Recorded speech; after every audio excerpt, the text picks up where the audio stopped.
Good evening and welcome to Newsnight. In the next 60 minutes, disturbing details of how staff of Lands Commission manipulated its software system to steal millions of cedis meant for the Ghana Revenue Authority. We'll tell you more as the management of the system has been handed over to a private firm.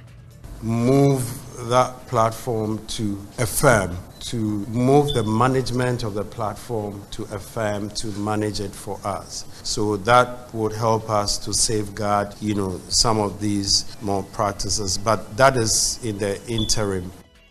The police is meanwhile on the hunt for 5 others said to have evaded arrest. Also tonight, mothers are turned away from vaccination clinics over shortage of essential vaccination drugs.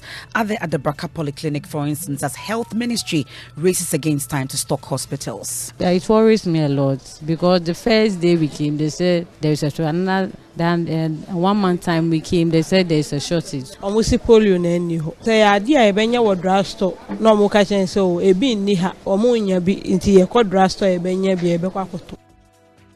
We'll get to hear from some mothers on this. Also, minority in parliament declared they do not trust assurances given by Finance Minister Ken Oforiatta to release funds to NIA to register more Ghanaians as controversy over the new ECI lingers on. I don't know if you trust the finance minister, but I don't. I don't think 0.1% of Ghanaians trust him. Today is the 1st of March. We have not been paid yet. Most Ghanaian workers are calling us saying that they have not been paid. So you don't even have the money to pay salaries. MPs, we've not been paid. And in business, President Akufo-Addo remains firmly optimistic of hitting the March-ending target for securing an IMF board approval for Ghana, despite concerns being raised by some of his external creditors. And in sports, we track the 10 youth resource centers that have become bush resource centers. Barely a year later, this is the state of it. Abandoned and left to become a breeding ground for all kinds of reptiles. The Azuma Nelson Sports Complex is not befitting of the legend it's named after. And we'll hear from the sports minister, who has been assuring Parliament that that facility will be completed before end of year. And much later. We will go to court within the stipulated time. The legal team is at work already, and you'll get more details from His Excellency Peter Obi when he speaks. We are going to keep the struggle alive. Peter Obi's opposition Labour Party set to mount a legal challenge against the presidential election victory of Bola Tinubu as he officially receives his winner's certificate at a ceremony in the capital, Abuja. I know many did not vote for me, and you are disappointed that your candidate is not where I stand now. I understand. You're hot. Your anger, disappointment. I send the embrace and comfort of one family member to another. That and more in tonight's edition of Newsnight. Do well to join us with your thoughts and comments via WhatsApp is 055-1111-997. You're watching live on Facebook. You can leave your comments there as well. We're also live on myjoyonline.com interactive app. I am Emefa Apawu. Night with details coming in from authorities investigating alleged fraud at the Lands Commission, and it's disturbing details really emerging regarding how staff of the Lands Commission managed to manipulate its software system to steal millions of cedis, which was to be paid to the Ghana Revenue Authority. The Lands Commission says it has handed over management of the software system to a firm to secure it while investigations continue. 16 of the 21-member gang fingered for the theft are employees of the commission and have already been slapped with charges of stealing and money laundering at an Accra High Court. Executive Secretary of the Lands Commission, James Datson, has been speaking on the matter at the news conference today. It got to a point where this was elevated to the level of the NIB.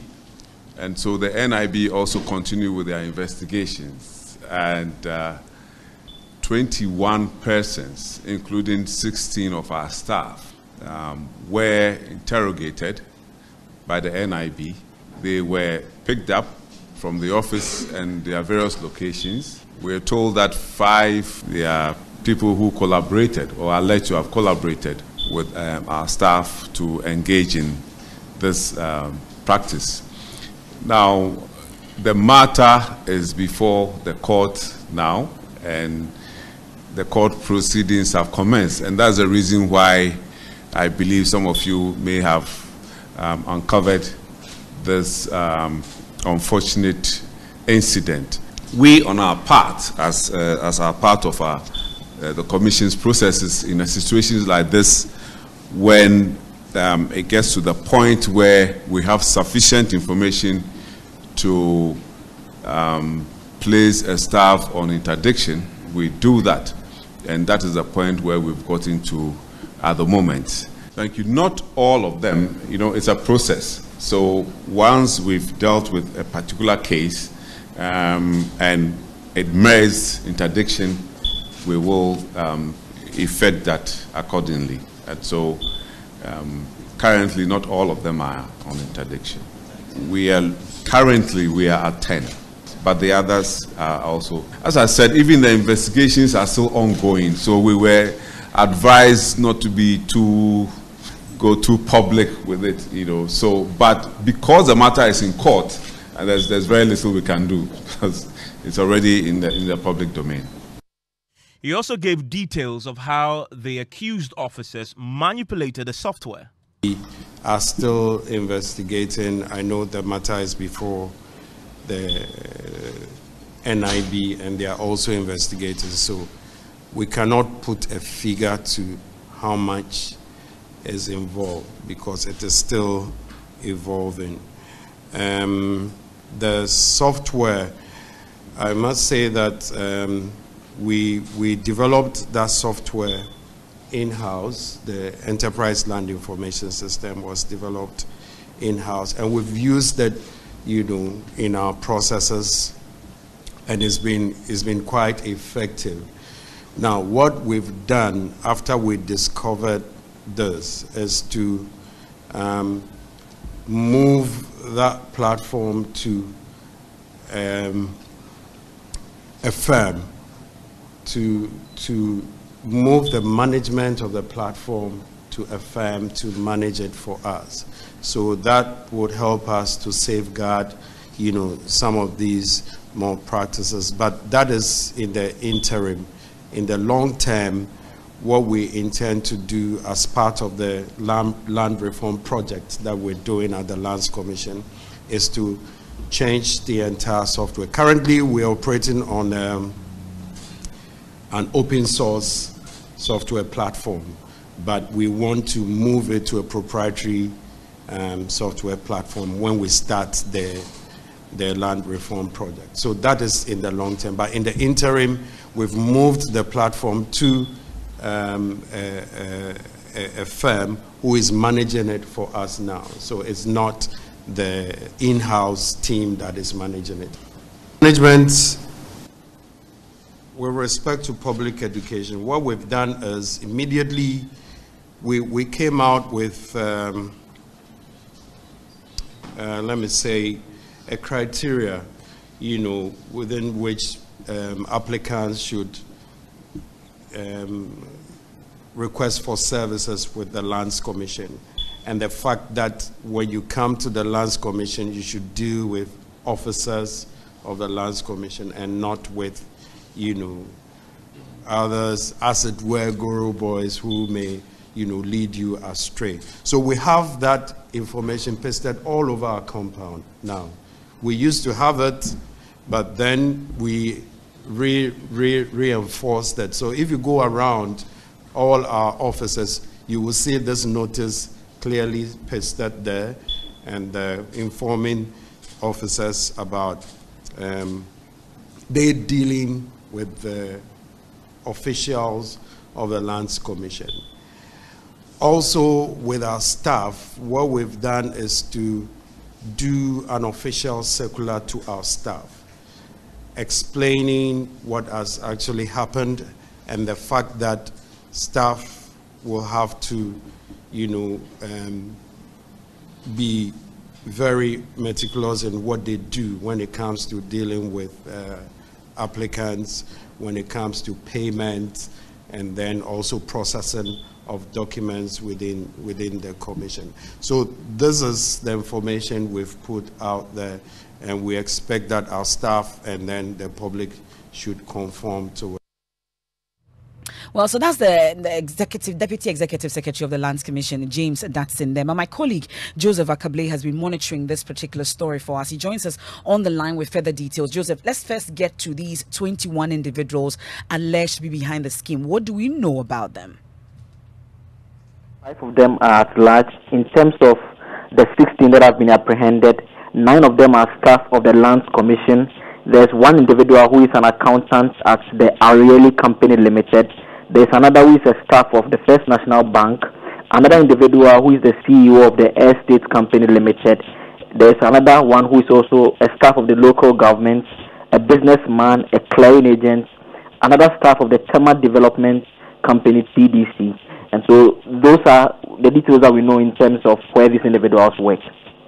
We'll talk about the level of staff involvement in all this, and we know it's at various levels. But when we talk about Lands Commission and this particular expose, people were wondering if it's about land documentation amongst others. But give us a sense of how come it's about GRA payments amongst others, per the understanding that you've been giving. And so what these individuals are said to have engaged in is that they posed as individuals who are coming to pay stamp duties with draft checks at the Lands Commission. And so they came with a draft checks ranging from face value from 20,000 cedis to 2.3 million cedis.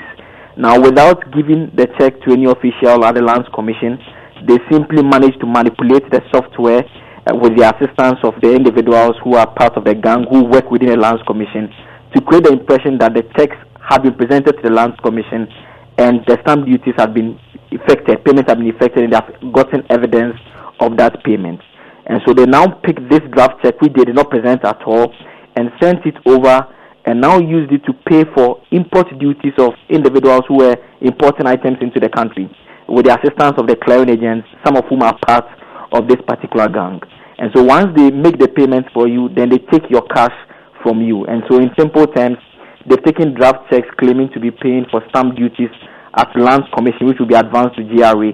They don't present it, but they manage to get evidence of payment. Then they proceed to use the same check to effect payment for you at the port and now take your money. And so they make money without really giving any money to the state, but having evidence of suggesting that they have made some payments to the state. Now we are told that from court documents that we have cited, an amount of 100 million cedis is what is estimated to have been lost as a result of the face value, the checks that they have been transacting this business with. The NIB has managed to retrieve an amount of 2.8 million cedis in the course of its investigation. We are told that a greater chunk of the money has been used by these individuals to acquire houses in the Greater Accra region and Central region. Some have also used them to buy cars which they are driving. And so the NIB is still investigating the matter, and charges have been filed against the 16 people who have been arrested. Well, 2.8 million out of the 100 million. Well, that's a drop. But I'm sure you've been finding out from the Lands Commission if indeed this is a 100 million situation that we are faced with, or there's more. As far as the Lands Commission tells us, they say that the investigation is still ongoing because this is what they've been able to detect for the last 3 years. And so there's a possibility that it could be more. But for those that have been arraigned, they put the figure in terms of the values of the checks and what they transacted the business with as 100 million cedis that ordinarily, if a genuine business had been transacted, should be coming to the Ghana Revenue Authority as revenue to the state, but has been lost and they said it dissipated in terms of acquisition of houses and cars. Well, now I hear you say this, they've been at this for the past 3 years? Yes. Okay, and let's talk about the staff level involvement in this. The Lands Commission tells us that it's at all levels, so they are very junior staff, there are mid-level staff, and there are those who are also at the very top level. Now, out of the 16, they said the internal investigations have gotten to the level where decision has been taken to interdict 10 of the 16. And so it means that for the next 6 months, those 10 will be on half salary, and the other 6 investigations are still ongoing. If they get to the level where the rules of conduct allows them to interdict those ones, that decision will be taken as well. The National Intelligence Bureau, on the other hand, is working around the clock to try and effect the arrest of the other 5 who are at large, while the internal investigations also continues to identify other individuals who may be part of this ring. Thank you very much. That's Joseph Akable monitoring this particular situation at the Lands Commission for us. Of course, I'll be monitoring it and bring you more subsequently.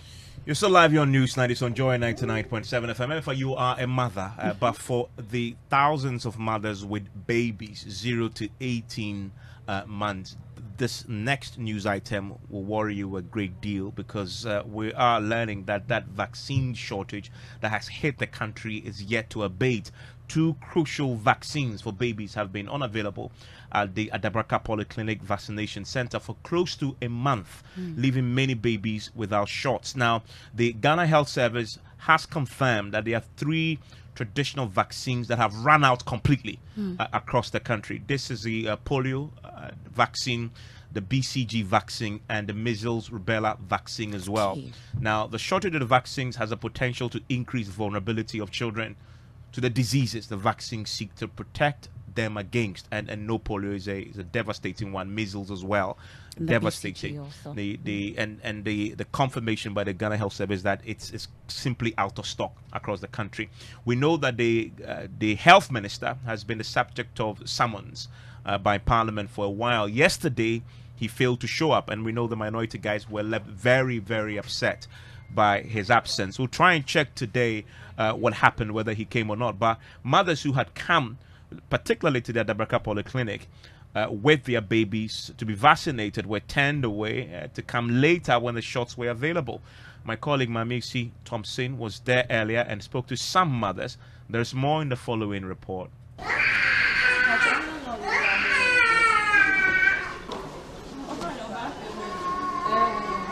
After a month, nursing mother Florence Kwabla is back to the vaccination center at the Adabraka Polyclinic with her baby girl, Gladys. Florence is here to get Gladys' weight checked and her vaccination shot.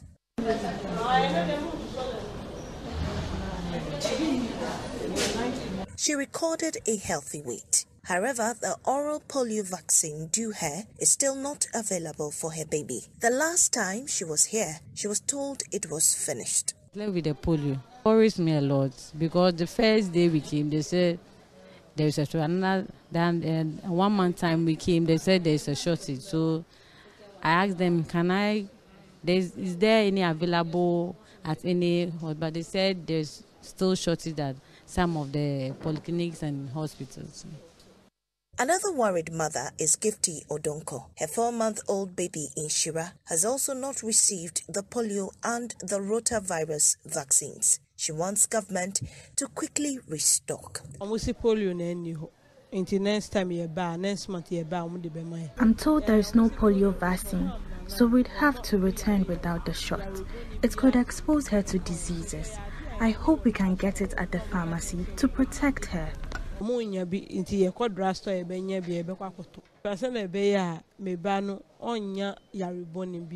Parliament's Health Committee took a strong stand to deal with shortages across the country. Committee Chair Dr. Efriye Ayu agrees that no child should be exempt from vaccination. We are concerned because every life matters.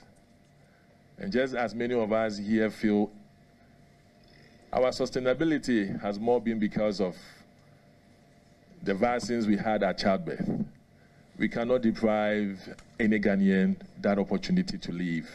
And the absence of vaccines in the committee's thinking is inexcusable or unpardonable. Well, the Ghana Health Service Director, Dr. Patrick Kumar-Bwaji, has assured stores will be replenished in 2 weeks. So that's the situation here at the Adabraka Polyclinic. Emefa, you are a mother. I gave you the list of the vaccines affected. I know that at birth, that's when you're supposed to get the BCG, at least from the weighing card that I have of my children.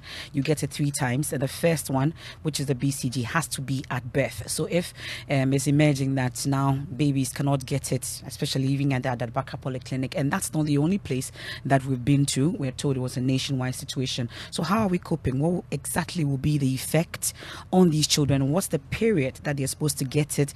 And if they are not getting it, what happens? Because we know the devastating effects of polio. polio, for instance, amongst others. But let's bring in a doctor and then find let's out speak more. to Dr. Thomas Anaba. Is a doctor with expertise in emergency and critical care. Joins us on the line on this. Doc, thanks for your time here on Newsnight. So, from the official Ghana Health Service own admission on the issue, they named 3 vaccines that are in facing complete shortage across the country: a polio vaccine, the BCG, measles, rubella vaccines. How important are these vaccines if you have a baby? Good evening to you and good evening to your cherished listeners. These vaccines are very important simply because they are very infectious, they transmit very easily, and have serious repercussions when children do not get them. For instance, the BCG is the vaccine we give to children at birth to prevent them from getting tuberculosis. You know what tuberculosis does? Tuberculosis can attack the child's lungs, which are yet to mature, attack the spine, attack the gut. If it attacks the lungs, it can destroy the child's lungs and he will not have a healthy lung forever. If it attacks the spine can be deformed because the vertebral column can be deformed and it can become disabled forever. The other vaccine, which is polio, we know what polio does. Infectious, it attacks the nervous system. And when it attacks the nervous system, it can leave you paralytic. So you have a sequela like being disabled and you cannot move some of your limbs. It can even lead to death. So this is something very important that we need to get for our children. For measles and rubella and the rest, yes, they can cause serious skin damages, serious lung problems, and cause retarded growth in children. So I think that these vaccines are very important for our kids, and the better we get them, the best for Ghana. So from what you say, this is very serious, particularly for Emefa. You mentioned it, and he just confirmed that at birth the tuberculosis, and you've just laid out the implication. So as we have it now, we don't have a clear timeline yet. The Ghana Health Service says they're expecting this to be dealt with in the next quarter or so. We're going to get some clarity on this. But for mothers like those we just spoke to at the Adaraka Polyclinic who had gone there and been turned away, do they have any other alternatives? There is no any other alternative. Vaccines are controlled by WHO and government institutions, Ghana Health Service, Ministry of Health. Most of them are stored at particular temperatures in particular environments that cannot be stored in ordinary pharmacies. No one can trade with vaccines except for perhaps hepatitis and the rest. But BCG, polio, diphtheria, and then the rest, it is only government institutions, government that can control it. So it is very unfortunate that we have run short of this. So sad that we should run short of something that we can plan even 4 years ahead. Because once you know the population growth, you know the birth rate in the country, you should know what to store for every year for your population to get the needed vaccines to prevent preventable diseases that have very much devastating effect on children. So I don't understand why we should say we couldn't get the vaccines. Not that the Ukraine war, as they say, or the coronavirus has come to stop their vaccine production. They are being produced. It's just for government to get the needed funds to buy these vaccines. I can tell you a fact. The money we get from NHI levy alone, we can buy all vaccines in Ghana without blinking an eye. How much of that money is given to Ghana Health Service, the Ministry of Health, to run its activities? Less than 50%. So why should we buy diseases for ourselves when we have a solution to prevent those diseases? To some of it. But there are some mothers who are wondering, at least those who've given birth. We know it's established that BCG, for instance, they need to get it at birth. How long can these children go without getting these vaccines, and what can happen?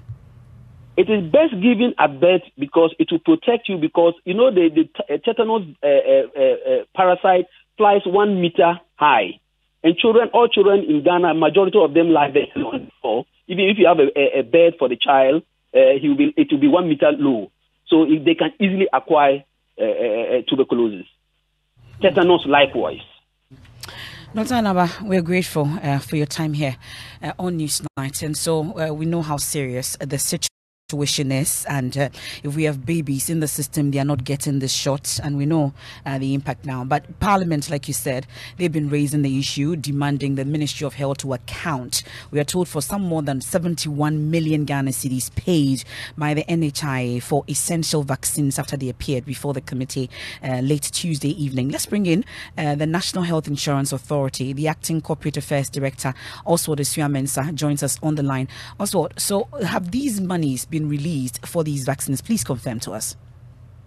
Hi, good evening, Emefa, and good evening to our listeners. Yes, certainly the money that was appropriated for this particular line item under the 2022 fiscal year has indeed been paid to the Ministry of Health. It's been paid to the Ministry of Health. When exactly? I'm sure you can give us the timelines, because we are now hearing that we haven't been able to get these essential vaccines. I'm sure as the NHIA you've heard as well. So what really could go wrong? What really has happened? For which reason we do not have these essential vaccines? Well, from the NHIA standpoint, let's understand that we are just payees or payers in the architecture of this vaccines procurement. So once we have made payments available to the ministry, I guess it will be difficult for me to explain why the vaccines have not been supplied. But as I said, of course, you know that our budgets go through Parliament around the same time, which is always around February, March. And once it gets approved, we wait for instructions from the Ministry of Health to release this funding. And this funding, as a matter of fact, goes to the UNICEF. There's a program which this falls under Government of Ghana's co-funding obligations, to purchase these drugs and devices and other commodities. So it comes under the Gavi arrangement. So these payments are actually released to the UNICEF, and between UNICEF and the Ministry of Health would make sure that the procurement of these vaccines are available. I can tell you that we did payments in June, October, November last year, and I think the last tranche must have been paid in January 2023 for that component and support to Ministry of Health. This is June all the way to October last year, like you talk about. Do you remember how much exactly has been released for this line item? That's the whole line item has been released. I think we're talking something in the range of between 71 and 72 million cedis as have been approved. Have you had the opportunity to do so yet? Yes, so am I talking to Evans? Yes, please. Okay, so Evans, we invited the health minister together with the National Health Insurance Authority. But during our first meeting, the minister couldn't make it. And so we gave an ultimatum that the minister or his deputies appeared before us in 2 hours later. So 2 hours later, they appeared. So we put a question to them. But by then, we had met the National Health Insurance Authority, and we pulled a copy of our formula, the National Health Insurance Fund Allocation Formula 2022. And we realized that an amount of about 72 million Ghana cedis had been allocated to the procurement of vaccines. So when they came, we put it to them why the shortage in the system. Evans, without boring you with much words, the reason is simply that we are defaulting. They are not paying. There is an arrears. There are two main groups of vaccines. We have the, Gavi co-payment sponsored one, and we have the traditional one. Now, as I speak to you, we owe them.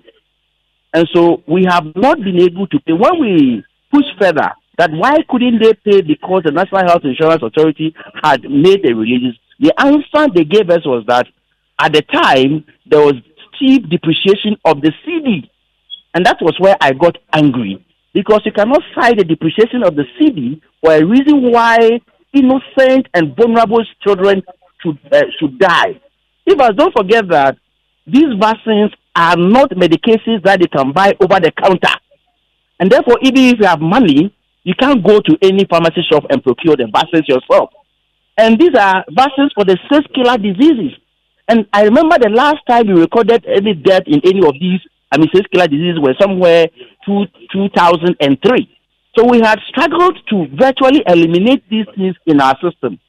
Evans, the most disheartening aspect is that we had the outbreak of measles somewhere last year in October.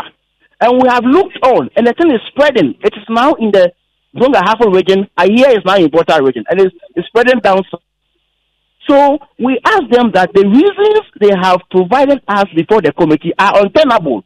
And so they should go back and appear before the committee and come and give us some convincing words to assure us that indeed we are getting the vaccines within the shortest possible time. So we didn't accept that reason. So what do you intend to do now with what you've heard? So with what we heard, there's no hope. So we have told them that, look, they should come back with their minister, and we asked them when they can do that, because it's an emergency issue. They should come back, and they said they can come back on the 7th of March. So we are meeting them on the 7th of March to listen to them. And don't forget that I've heard the Director General for Ghana Health Service speaking all over, saying that within 1 week or 2 weeks, they will take, delivery of some vaccines.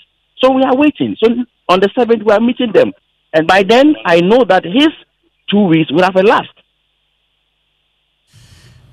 Mr. Akando, thank you very much. He's a ranking on the Health Committee in Parliament. We are examining this in some greater depth on PM Express. So you want to join us on television, on the Joy News channel at 9 p.m. We'll speak to everybody who we can to try and get some answers. We will need to pin down exactly when this problem will be resolved and when every part of this country will get supplies. Emefa, as a parent, do you listen? Seriously, sometimes we are not angry enough as a country, as a people. These are things we should be concerned about. Really, what kind of reasons are we being given for this? To the extent that children are being given birth to and they are not getting these shots. These are not shots I can go and get from the pharmacy shop. Dr. Never made the No. point. So you can't even go to a private hospital to get it. We'll try and get some answers. The Ghana Health Service has indicated we're hoping that they will get some fresh supplies within 2 weeks. But the problem, as we found from the Adabraka Polyclinics, is that the entire year, so January now, February is ended for 2 months. No shots. It's been out of stock. George, and even some will say that knowing the 6 childhood killer diseases, with growing up, we had songs all about these 6 childhood killer diseases, and just when we are eliminating it, then we don't have vaccines. And for knowing the supply chain problems that come from COVID, you don't want to even wait to even have even 2 containers or whatever of this thing before you even try to make requests for because you know the supply chain concern. So you always want to make sure that requests are placed far ahead so that when these things takes more time to get them, by the time that your supplies are out of stocks, you know you can have the other one coming into this thing. NHI just confirmed to us they released the money, and the Ghana Health Service explains to the committees because of the procedure. But my point is, if you have 72 million seniors, buy what you could with that money. But this is a GOG. I mean, obviously these things can be done on credit. I stand to be educated. I'm just saying that. But I'm just saying that there are problems with supply chain across the world, and you don't want to wait for even to have just 1% of your product left before you place request, because it might take longer time than the usual time it takes to get these supplies in. We'll try and get some more answers as far as this is concerned at 9 p.m. It's on the Joy News channel and across our many social media platforms, YouTube and Facebook. George, what do you have in the headlines? Well, Evans, coming up, President Akufo-Addo reaffirms optimism of hitting the March ending target for securing the IMF board approval for Ghana's program, despite delays in closing a deal with some of the country's external creditors. And MTN proposes a final dividend of 12 pesos for shareholders as the company targets to pay about 70% of its 2.8 billion Ghana cedis profits declared for last year. The business news on Newsnight is brought to you by MTN Business. Welcome to the new world of business. Allianz Life and Ghana Pay. You welcome back to Business on Newsnight. Now, President Akufo-Addo says he remains firmly optimistic of hitting the March ending target for securing an IMF board approval for Ghana's program. Now, this is despite recent delays in closing a deal with some of the country's external creditors on the debt exchange program. Speaking at an event with some diplomats, the president noted that they are also making some progress with the Chinese on Ghana's debt restructuring. Just as we managed to achieve a staff-level agreement with the fund in record time in December last year, whose terms we are systematically fulfilling, including the difficult, ultimately highly successful process of the domestic debt exchange program. I'm confident that with the cooperation we are receiving from members of the Paris Club and the People's Republic of China, which has sent a delegation from China's Exim Bank to Accra over the weekend to meet with officials of the Ministry of Finance, we shall be able to go to the board of the fund to conclude finally the agreement by the end of March. This will set the stage for the strong recovery of Ghana's economy. President Akufo-Addo. Now, more oil marketing firms are dropping prices of petroleum products at the pumps. Shell, earlier that Vivo Ghana, earlier this morning, announced that it's selling a litre of petrol and diesel at 13 Ghana cedis 90 pesos. It is coming after market leader Guel dropped the price of petrol by almost 5% per litre, and also reducing diesel by more than 1 Ghana cedi per litre. Star Oil is also selling a litre of petrol at 13 Ghana cedis 19 pesos, while diesel is going for 13 Ghana cedis 49 pesos. The review is coming at a time when the National Petroleum Authority is projecting some significant reduction in prices of petroleum products for this month because of the Gold for Oil program. However, some industry players are insisting that the reduction has nothing to do with the Gold for Oil program. To other stories, and shareholders of MTN Ghana record some significant increase in the final dividend that they will be paid for last year. This was captured in the telecoms giant 2022 financials released to the investing public. There is more in this report. MTN in its statement is proposing a final dividend of 12 pesos for each shareholder. This will represent 70% of the 2.8 billion Ghana cedis of its profits posted for last year. This should mean that for 2022, shareholders will be enjoying total dividend of 16 pesos. According to MTN, the necessary payment will be done by June 22 this year. MTN in its financial statements, however, maintained that, subject to regulatory approvals, it is looking at the option where shareholders choose between cash or shared dividend as an alternative. MTN mobile money business brought in almost 2 billion Ghana cedis. However, this was not enough because its contribution to the group's revenue for 2022 declined. The company is linking it to the negative impact of e-levy on its operation for last year. It also pegged the number of mobile subscribers ending December last year at 12.7 million, representing more than 15% increase over that of 2021. Data also brought in some almost 4 billion Ghana cedis as revenue, representing about 40% jump over what it got in 2021. On the recent tax issues with the Ghana Revenue Authority, MTN noted that it wants to assure its shareholders and other stakeholders that it is a responsible business committed to transparency and good governance. MTN in its financial statement also stated that it has made significant progress when it comes to the SIM card re-registration, adding that more than 5.4 million subscribers that were disconnected, 1.5 million subscribers have been reconnected. That is a Business Desk report. Now, the Association of Ghana Industries is making a strong case for the proposed tax on beverages, fruit juices, and more drinks to be targeted at imported products. Now, government is currently pushing Parliament to approve new set of taxes on these products to help deal with the revenue shortfalls as well as consumption of these fizzy drinks. But as part of our Ghana Month series, the chief executive of the Association of Ghana Industries, Sechuma Kabwa, maintains that there's a reason why they want local industries to be protected.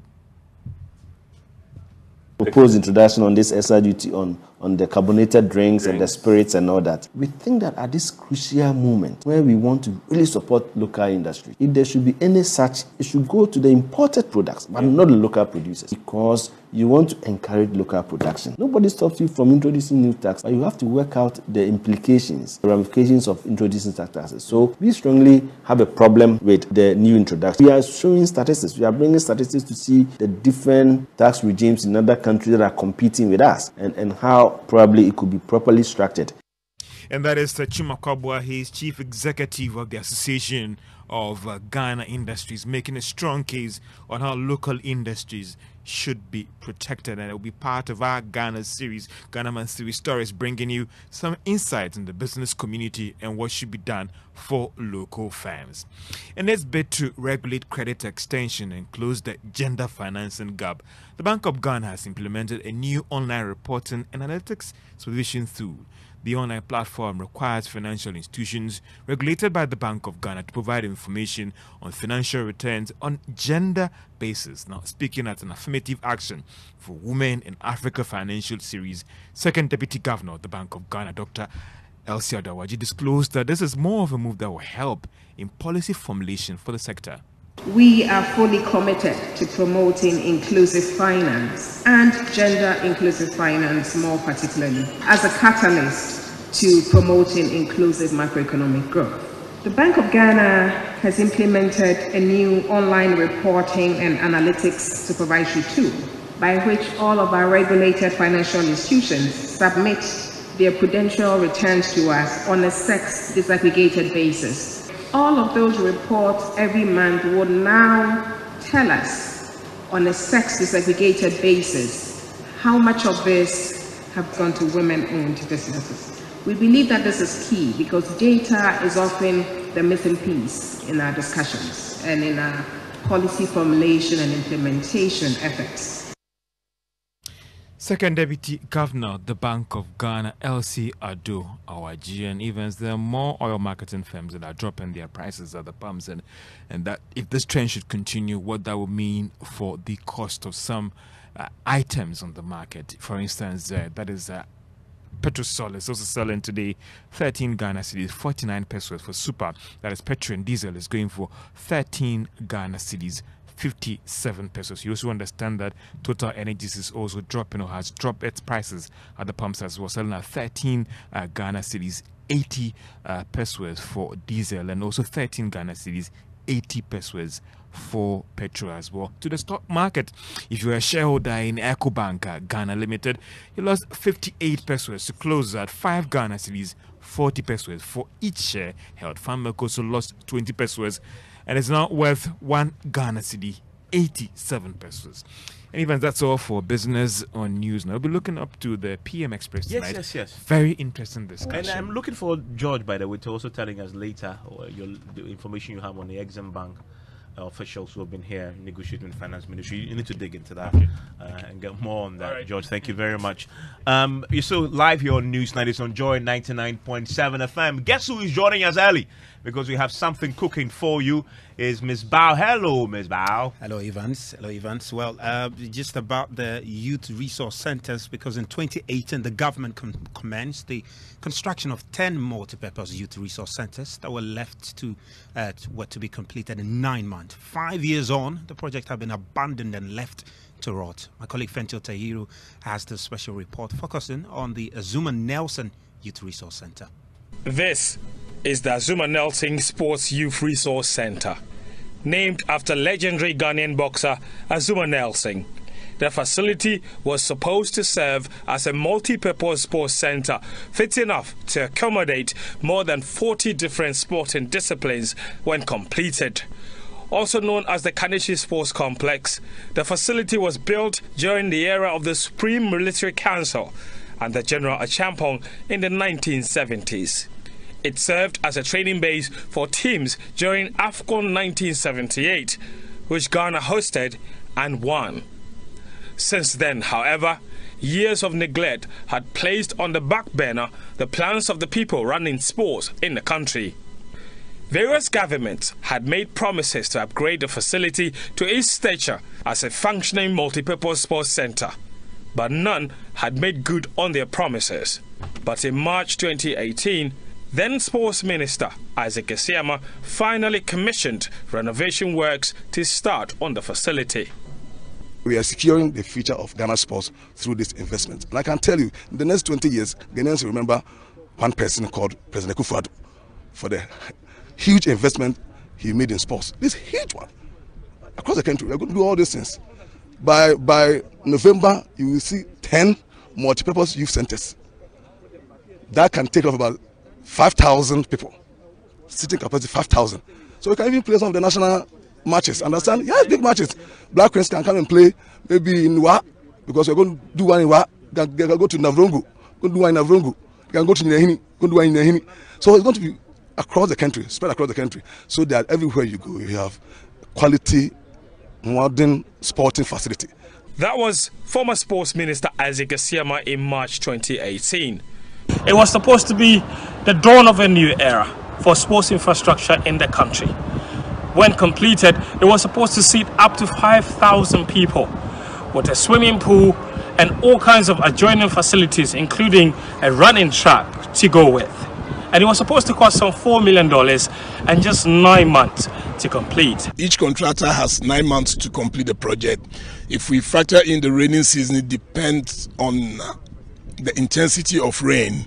It could go up to 11 or 12 months, not more. But nearly 5 years later, this is the state of the project.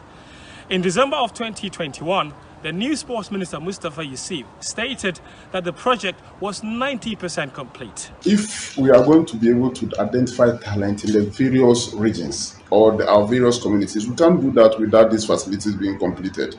So government is committed, especially when we have already invested so much in these facilities. We can't abandon. And it's the same government.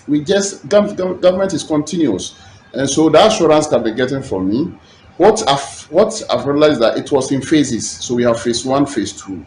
So currently, I've engaged the consultants working on it and also the National Youth Authority, which is the agency that supervises those projects. So I can give you assurance that yes, those facilities will be completed on time, so that the identification of talent in the various regions where we have this facility, we can use those as a center. Even as one Nation Sports Complex, Carnation Sports Complex can also even be used during the games. Yeah. Of course. People can go there and compete, especially on football. It's media standard. So it's something that we are working on, and to ensure that we get it done. Some of them were 90%, 70%, and 80%. There are various stages of completion. And he wasn't wrong, because at the time, the stands were done. The pitch was done. It was looking green and lush. But barely a year later, this is the state of it. Abandoned and left to become a breeding ground for all kinds of reptiles. The Azuma Nelson Sports Complex is not befitting of the legend it's named after. In its current state, only animals can play sport here. At the time of abandonment, the project was indeed close to completion, with the VIP stand constructed and roofed, the 4 stands constructed and the seats fixed.